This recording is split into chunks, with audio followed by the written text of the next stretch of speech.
90% wala, diba? So marami po, akala nila yung headache lang ay talagang headache lang. Until sumipa na yung severe dengue na maaari po magkaroon ng pagdudugo at magkaroon ng shock. Magtatakicardia, tataas na ang presyon. Or bababa ang presyon. Magkakaroon na ng hypovolemic shock. Dahil po, kulang sa tubig, too late na yung pagbibigay ng swero. Or, ang pinakamasitibo, hindi kailangan ng swero, nalagyan ng swero. At nagkaroon ng tinatawag natin na pulmonary congestion or sumobra na ang tubig sa katawan. Doon po marami ang namakakit sa dengue. Kaya po kami, ito po, si Captain po, si Captain Dr. Erica.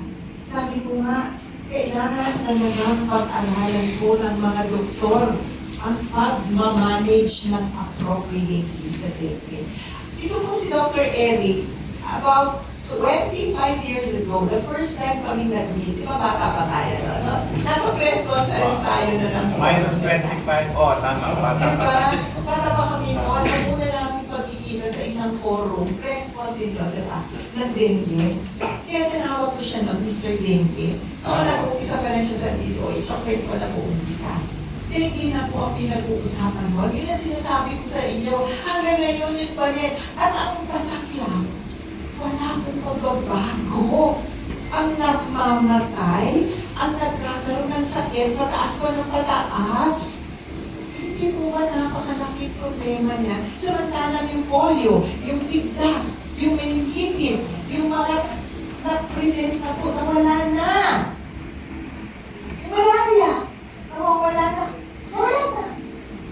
Bakit po yung dengue? Andyan pa rin.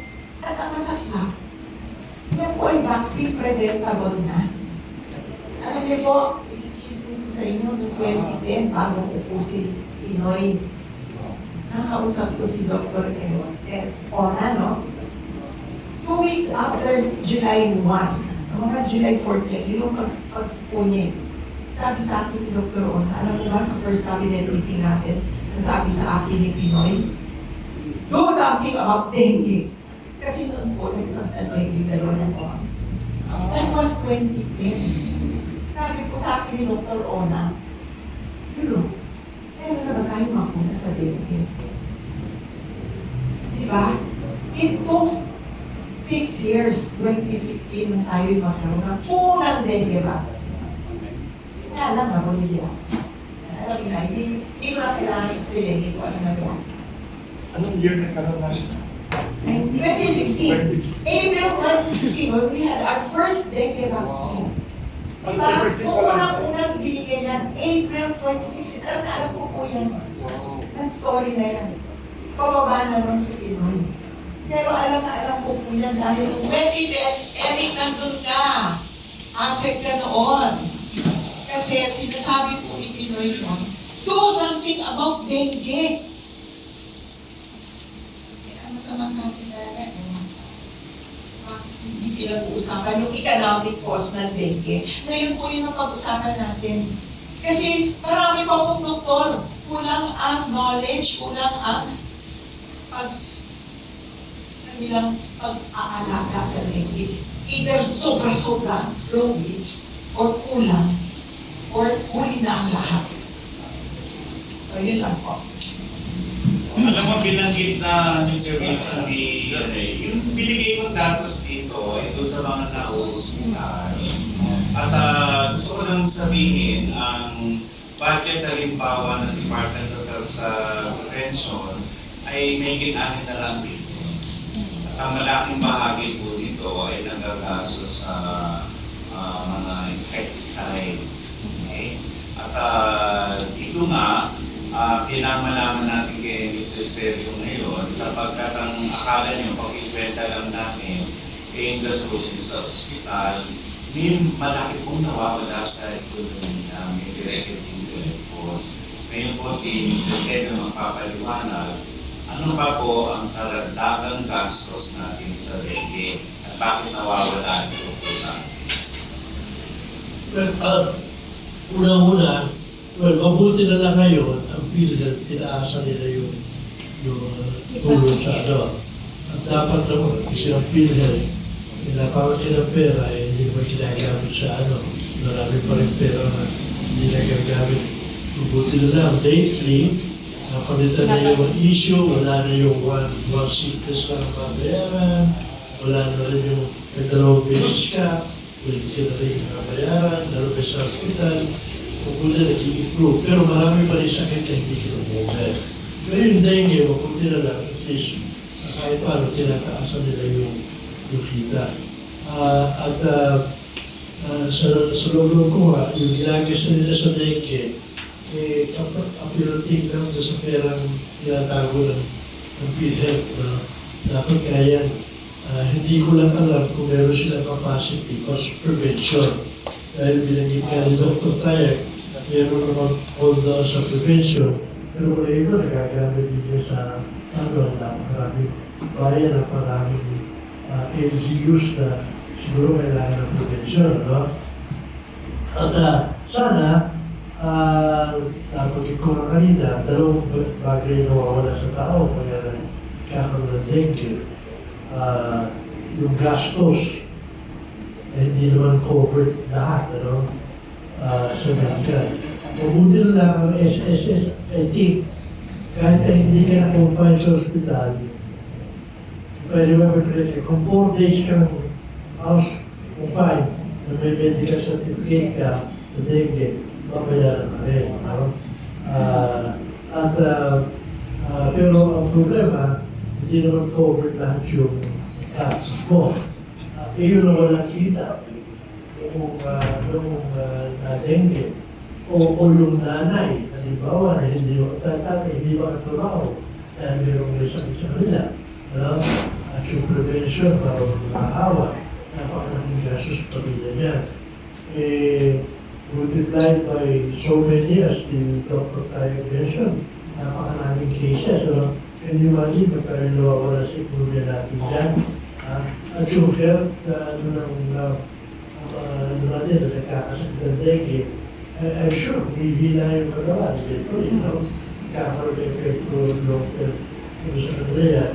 Meron akong kilala nga na dengue 2 beses. Magmula, alam ko sa ko, parang hindi na alam. Dengue lang yan na sandali lang, ha? Na 2 beses. Wala na, humina. Hindi na recover. So, yun ang sinasabi natin. Sana nga, magkaroon tayo talaga ng comprehensive long-term plan. Kaya hindi naman natin sa mga diseases na sinabi kanina na nakapula na. Lalo na kagayon sa TV, no? Buti lang yung TV, sinabi na water na talaga dinupusan ng atensyon. No? Hindi naman nagkukulang ang gobyerno sa information dissemination. Pero palagay ko, dapat patuloy natin talaga ng kusot. Kaya nga sinabi, ang dami natin mga lugar na mayroong mga pinag-aanuhan ng mga lamok, ano? Mga tamparan yan, sana, ito natin ito. Bigyan natin ang tulong ng mga NGOs na kailangan ng tulong sa prevention. Mahirap na yung sinasagot natin yung pagkain may sakit din. Taon-taon, gano'n na mangyayari sa atin. Kung hindi natin billion-billion na nawawala sa ekonomi natin, muna, kagaya ko, may crisis pa, pagka lalo ng hindi ba pagkaabot yung kita ng mga may bahay, lalo na magkailangan ng isang pagkaya. Sa part naman po, na Philippine Medical Association, explain ko lang po yung sa End-Dengue Coalition. So basically po, ang End-Dengue Coalition ay mayroon po 5 pillars. So ano-ano po bang pillars yun? Of course, yung number 1 po, na in-explain ni Dr. Eric Tayo kanina, yung surveillance. So it is important for us na malaman natin ang numero. Kung ilan po talaga ang kaso ng dengue dito sa ating bansa. Last year po, in Southeast Asia Pacific, ang Philippines po ay pinakamataas na numero. So ang Philippines po ay umabot ng 285,109 sa Asia Pacific region. Ang sumunod na po doon is Vietnam, 168,000. So almost kalahati po agad siya. So ganun kataas. And sa deaths po, ang Pilipinas po ang may pinakamataas. Meron tayong 1,132.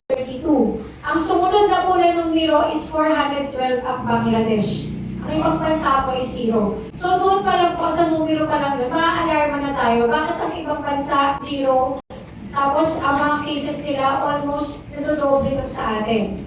Ang second pong pillar ng NDEG Coalition ay ang clinical management. So sabi nga po ni Dr. Lulu kanina, ni Dr. Lulu Bravo, importante na mapag-aralan maigi ang tamang management sa dengue. Kaya po ang mga ibang mga doktor natin, espesyalista, is pinag-aaralan rin kung ano ang ginagawa ng mga ibang bansa, katulad po ng Sri Lanka, kung paano po nila na-manage at paano sila nagkakaroon ng zero dengue deaths. Ang pangatlo po is the vector management. Sabi nga po ni Dr. Eric kanina, 5S, 4S, hanggang ngayon hindi na effective. Baka mamaya umabot na tayo ng 7, 8, 9, 10, and still meron pa rin po tayong kaso ng dengue. Yung mga alas 4 kontra mosquito, nung nagkaroon po na outbreak last year, nasimulan siya, pero after noon, hindi na po naituloy. Maalala niyo po, early quarter last year, ang Quezon City nag-declare ng outbreak ng dengue. And before end of this year, nag-declare po ulit sila. So ano ibig sabihin nun? Ang alam natin ang dengue, usually rainy season, tumataas. Pero because dun sa nangyaring outbreak ng first and last quarter, isa lang po ibig sabihin nun, ang dengue all year round na. So hindi lang sa rainy season. So talagang kailangan po talaga natin maging maalarma. Ang fourth pillar po ng NDEG Coalition is the vaccine development. So sa ngayon po, meron po mga new generation vaccine na pre-qualified or dumaan na po sa pag-aaral ng WHO. Ano po ibig sabihin ng pre-qualification stage? Ang ibig sabihin po ng pre-qualification, ang bakuna po na ito ay dumaan sa pag-aaral ng WHO. Actually, ginagamit na po siya ng 40 countries sa buong mundo. Pag sinabi pong pre-qualification, dumaan po siya sa pag-exam pagdating po sa kalidad or quality. Of course, yung kanyang effectivity, effectiveness, or visa. At higit sa lahat, yung kanyang safety o yung kanyang kaligtasan sa paggamit o pagbibigay po sa mga tao. And of course, yung last po na pillar ng NDEG Coalition is the communication and advocacy. Kaya po tayo lahat ay nandito. Naniniwala po kami na ang media, tayong lahat po is important and mahalaga na pagtulong-tulungan po natin para magbigay po tayo ng awareness pagdating po sa pagsupo and ma-attain natin ng NDEG Coalition. Nabanggit nga po ni Sir Wilson kanina, meron tayong mga personalities na nagkaroon na ng dengue. Of course, noong 2013 si Mr. Michael V. na hospital dahil sa dengue. 2021 sila Mr. Gary Valenciano. Sila Vice Ganda, 2025. Meron pa mga PBA players, sila Sir Anthony Semerat. And of course, sila Miss Megan Yang, this year lang, 2026. Ako po personally, as a chairman po ng Philippine Medical Association, atong committee and dengue, lumalaban po kami sa mga artists na ito na sana po tulungan niyo po kami na magbigay ng awareness para mas maipakalat pa natin ang importance. Para po, by the year 2030, zero dengue deaths na po tayo. So, yun lang po. Maraming salamat.